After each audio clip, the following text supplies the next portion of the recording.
What's up guys? What's up guys? What's up guys? Welcome to my channel. Think big, dream big, bam! Welcome to Gorakhali Gang guys. Okay guys, today I'm going to speak Hindi. The reason behind this is coming up right now. नमस्कार भाइयों और बहनों, आज मैं हिंदी में reaction video बनाने को जा रहा हूँ। और वीडियो बनाने से पहले मैं आप लोग को एक दो बात बोलना चाहता हूँ, which is हिंदी मेरा भाषा नहीं है, सो अगर कुछ त्रुटियाँ आए तो क्षमा कर देना। गाइस, मैं अभी आज एक वीडियो देखने को जा रहा हूँ, which is इंडियन मीडिया की तरफ से एक न्यूज़ आया 2-4 दिन पहले, और ऐसा न्यूज़ आया और देख के मैं भी हैरान हो गया। मैं भर नहीं, सारा नेपाली और जो कोई नेपाल को प्यार करता है।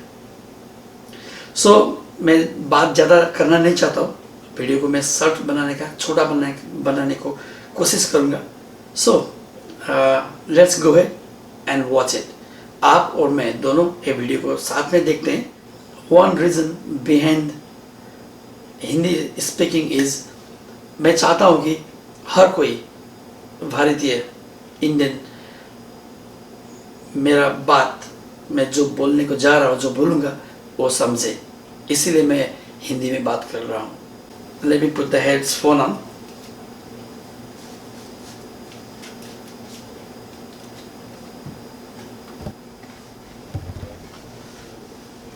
नमस्कार, स्वागत है आपका। मैं हूं आपके साथ माधुरी कलाल। भारत नेपाल के रिश्ते की कड़वाहट के बीच दोनों देशों के लोगों के दिलों में ये सवाल जरूर आता है कि आखिर ऐसा कैसे हो गया।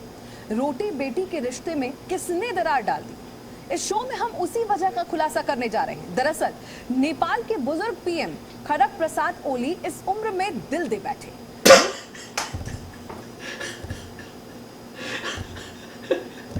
ओह माय गुडनेस, आप लोग ये मूवी बना रहे हो और न्यूज़, मेरे को पता नहीं था इंडिया में भी न्यूज़ में भी कॉमेडी चलता है। भाइयों और बहनों, अगर आपको मूवी बनाने का शौक इतना है तो प्लीज़ मूवी बनाइए। आप बना सकते हैं ओली के ऊपर, फिर देखते हैं कि सौदेबाजी में वो एक हनी ट्रैप में जा फंसे और भारत नेपाल के संबंधों का सौदा कर लिया।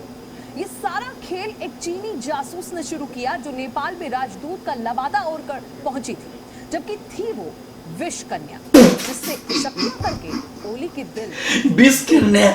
I don't know why Indian media वाले और मूवी वाले को हर कोई खूबसूरत लड़की विष कन्या नागिनी लगती है। आपको पता ही है इंडिया में इतने मूवी आते हैं, वो मूवी में विष कन्या होते हैं, वो विष कन्या के जाल में फंसा कर डस लेती है वगैरह वगैरह। सो आई रियली, मेरे को हंसी इतना आया कि मेरा आँख से आंसू भी आ गया। Man, I can not believe this guy is out of mind. इतने अच्छे स्टोरी बनाते हैं, शायद मूवी बनाएंगे ना तो पैसे बहुत कमाएंगे। बकवास न्यूज़ में बैठने का फायदा नहीं है लोग को। मैं कपिल शो देखा था कॉमेडी के लिए, अभी तो मेरे को कॉमेडी देखने के लिए न्यूज़ वॉच करना पड़ेगा आज से। भाइयों और बहनों, आप लोग भी प्लीज़ अब एक कॉमेडी शो वॉच करना छोड़ दीजिए और ये सब ये न्यूज़ वॉच कीजिए। आपको कितना हंसना है आप हंस सकते हैं। हंसना सेहत के लिए भी अच्छा है।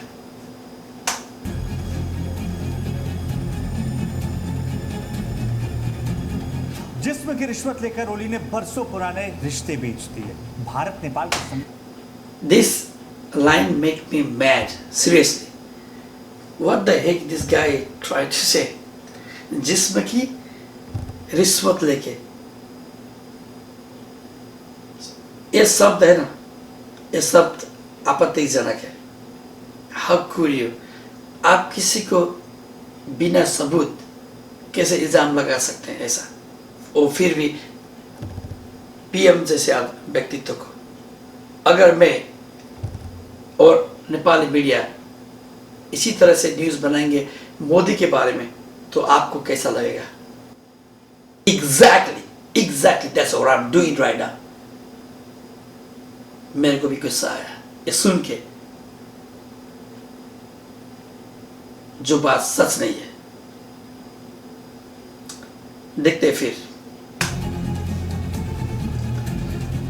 जिस चीन के लिए ओली ने सौदेबाजी की, उसी चीन ने ओली का एमएमएस बना डाला। ओली चीन का शिकार हो चुके थे।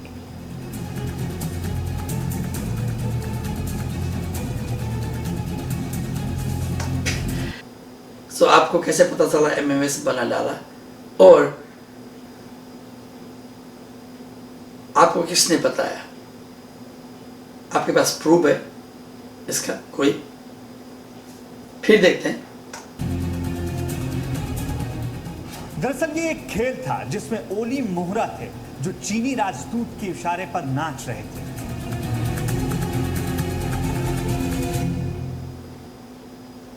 भारत नेपाल के बरसों पुराने संबंध, अचानक से उन संबंधों में दरार आने लगी। द फनी पार्ट, के लोग इस बात पर हंसने वाली बात इसमें और भी एक है कि दोनों देशों के बीच जो इतना दिल धड़क रहा है बड़क बड़क को बड़े भाई की तरह मानता था, वो आंखें तरेने लगा। मेरे को लग रहा है कि मैं कॉमेडी शो वॉच कर रहा हूँ, न्यूज़ नहीं। में शामिल कर लिया। दरअसल और सीनियर राजदूत के बड़ा खेल था। पिक्चर हाथ के अंदर है और धड़क रहा है बड़क बड़क करके। ओह माय गुडनेस, मेरे को मुतने को आ गया। प्लीज थोड़ी देर वेट करना है, मैं मुत के आता हूँ एक बार।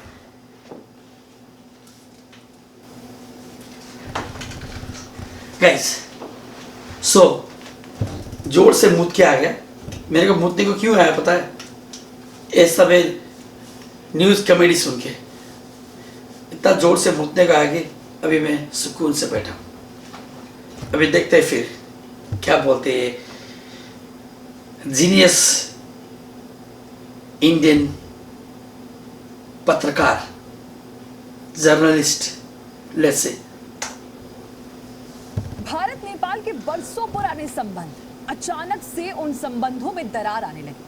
दोनों देशों के लोग इस बात पर हैरत में थे कि अचानक से ऐसा क्या होने लगा कि दोनों देशों के बीच विवाद इतना गहरा हो गया कि जो नेपाल भारत को बड़े भाई की तरह मानता था, वो आंखें तरेने लगा। यहाँ तक कि बॉर्डर इधर okay, let me make this clear. Nepal कभी भी इंडिया को बड़े भाई मानता नहीं है और मानता भी नहीं था। वी आर सेपरेट कंट्री, हम दो अलग अलग देश है, और हर कोई को, आपको भी आपका राष्ट्रीयता बड़ा है और नेपाली को भी अपना राष्ट्रीयता बड़ा है। इवन द छोटा देश हो या बड़ा देश हो, राष्ट्रीयता किसी का भी छोटा नहीं होता है। सो एक बात आप लोग प्लीज इधर घुसा लीजिए कि नेपाल कभी भी इंडिया को बड़ा भाई मानता नहीं है। वो आप लोग हैं जो नेपाल को छोटा भाई मानते हो, और हम लोग को स्वीकार नहीं है। हम लोग दोस्ती का रिश्ता चाहते हैं, बड़े भाई छोटे भाई का नहीं। ओके सही है, मान लीजिए अगर आप हम लोग को भाई मानते हो और हम आप लोग को बड़े भाई मानते हैं, तो क्यों आप लोग छोटे भाई का जमीन हड़पते हो? क्यों? भाई भाई हो तो भाई को आप क्यों ऐसा करते हो? ये नोट करने वाली बात है। फिर देखते हैं। होंग यांकी ने जो सबसे बड़ा काम किया वो ये कि वो नेपाल के प्रधानमंत्री ओली के बेहद करीब आ गए, और ओली का विश्वास से जीतने के बाद उन्होंने हिंदुस्तान के खिलाफ न सिर्फ ओली को भड़काया बल्कि सीमा विवाद को किया। ओह माय गॉडनेस, कॉफी लेंगी? यस, लेकिन सिर्फ कॉफी। मैं भी ऐसा ही सोच रही थी। सही कहूँ तो नेपाल में आपके जैसा इंटेलिजेंट और सुलझा लीडर कोई और नहीं। थैंक्स यांकी, मैं आपके लिए कुछ भी कर सकता हूँ। आप एक बार कहिए तो सही। मैं मजाक नहीं कर रही, मैं वाकई में आपके बारे में सोचती हूँ। वैसे मेरे पास आपके लिए सत्ता में मजबूती से बने रहने का एक बड़ा प्लान है। मैं आपकी हर बात मानने को तैयार हूँ, क्या हम इस मीटिंग को थोड़ा आगे तक बढ़ा सकते हैं? आई मीन डिनर साथ में करें तो? हाँ, दरअसल मैं भी आपके साथ कुछ वक्त बिताना चाहती हूँ जिससे आपको समझने और जानने का मौका मिले। इस दौरान हम आपकी सत्ता पर पकड़ को लेकर भी बात कर पाएंगे। मिस्टर ओली, मुझे लगता है अब सही वक्त है आपको दुनिया में अपने वजूद को दिखाने का। इसकी शुरुआत भारत से की जानी चाहिए। भारत से कैसे? वहाँ हमारे अच्छे संबंध रहे हैं। अब खुलासा हो चुका है कि नेपाल का प्रधानमंत्री आखिर चीन के इशारे पर इतना क्यों नाच रहा है। दरअसल चीन के पास ओली के कुछ निजी पलों के फोटोज और वीडियोस हैं और इन्हीं फोटोज और वीडियोस के बल पर चीन लगातार ओली को अपने इशारे पर नचाता रहा है। काठमांडू स्थित ओह माय गुडनेस, मेरे को पकड़ लो यार, कोई यार मेरे को बचा लो, मैं कुछ करना चाहूँ। इधर पकड़ने के लिए कोई भी नहीं है घर में।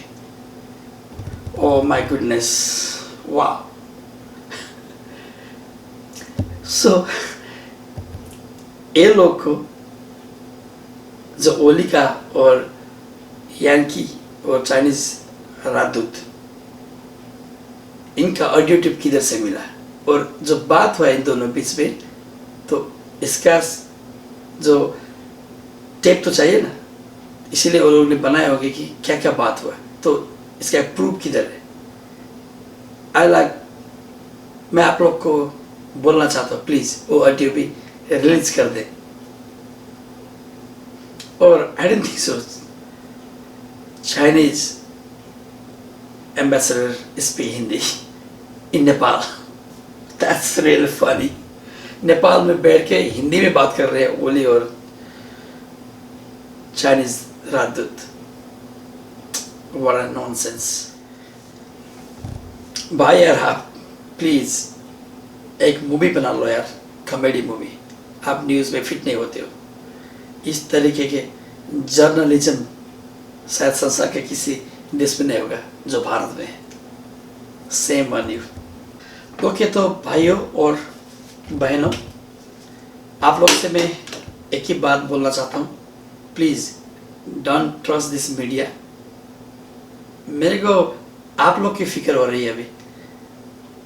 इस तरह के न्यूज़ आप लोग सुनते हो तो आप लोग का IQ लेवल क्या होगा। Seriously, I am not joking.